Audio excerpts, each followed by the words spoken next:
عجیب ترین رکوردهای جهان که در گینس ثبت شده. قسمت دوم، بیشترین بیرون زدگی حدقه چشم. کیم گودمان از ایالات متحده میتونه حدقه چشمش رو تا اندازه باور نکردنی 12 میلیمتر از کاسه چشمش بیرون بیاره. چشمای اون رو در سال 2007 در استانبول ترکیه اندازه گرفتن که البته در سال 22 یه فرد برزیلی این رکورد رو شکسته و 18 میلیمتر چشماشو از حدقه بیرون میاره.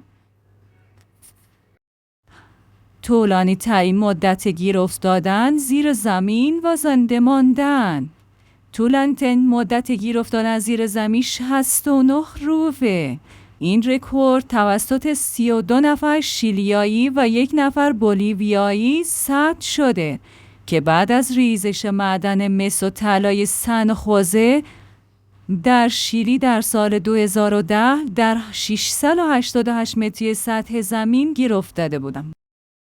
بیشترین تعداد حلزون روی صورت. در سال 2007 یک پسر 11 ساله به نام فین کلر به مدت 10 ثانیه 43 حلزون رو روی صورتش گذاشت و رکورد قبلی رو که 36 حلزون بود رو شکست. پیرترین بالپیما. در سال 2013 در سن باور نکردنی 93 سال و 100 روز توماس لاکی از بریتانیا موفق شد بر روی بالهای یک هواپیما که از اسکاتلند به ایرلند شمالی پرواز می‌کرد مسافرت کنه.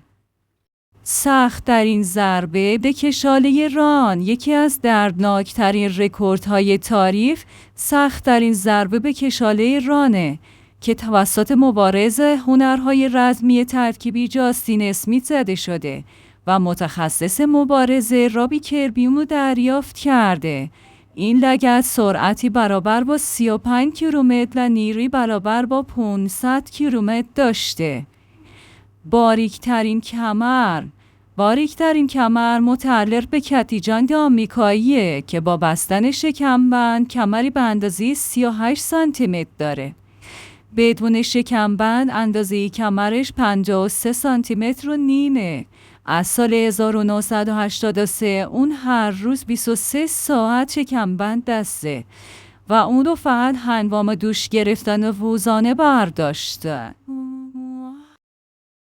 بزرگترین عقرب نگه داشته شده توی دهان. در سال 2005 دین شلدون آمریکایی تونست یک عقرب زنده بزرگ به اندازه تقریباً 18 سانتی متر رو به مدت 18 ثانیه توی دهنش نگه داره. بیشترین عمل زیبایی.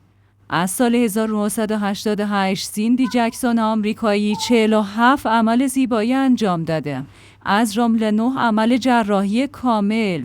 این عملها شامل 3 عمل کشیدن پوست صورت، 3 عمل بینی، 2 عمل کشیدن پلک چشم، لیپوساکشن، زانوها، کمر، شکم، ران و عمل فک، لب و کاشت گونه، لایه برداری پوست، کوتاه کردن استخوان چانه و آرایش نیمه دائمیه.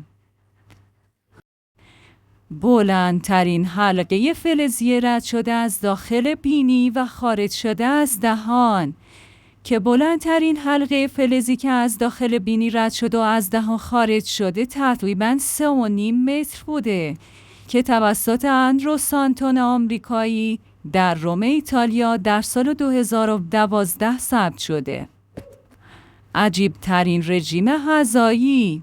بعضی از آدم‌ها چیزای عجیب و غریبی میخورن، اما هیچ کس در این زمینه هرگز نمیتونه میشل لوتیتو فرانسوی رو شکست بده.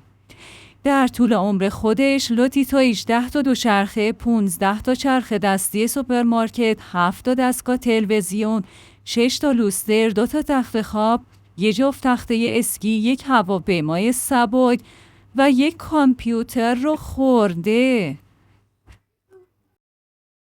بیشترین حفره‌های گوشتی در صورت.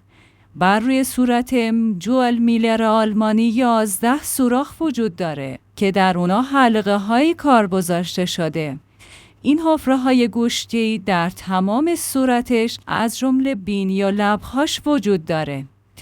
اما بزرگترینشون که الان به اندازه 34 میلیمتره در دو طرف گونه‌هاش قرار داره. حالا شما توی کامنت ها به هم بگین عجیب ترین رکورد کدوم بود به نظر شما؟ لایک و سابسکرایب هم یادتون نره.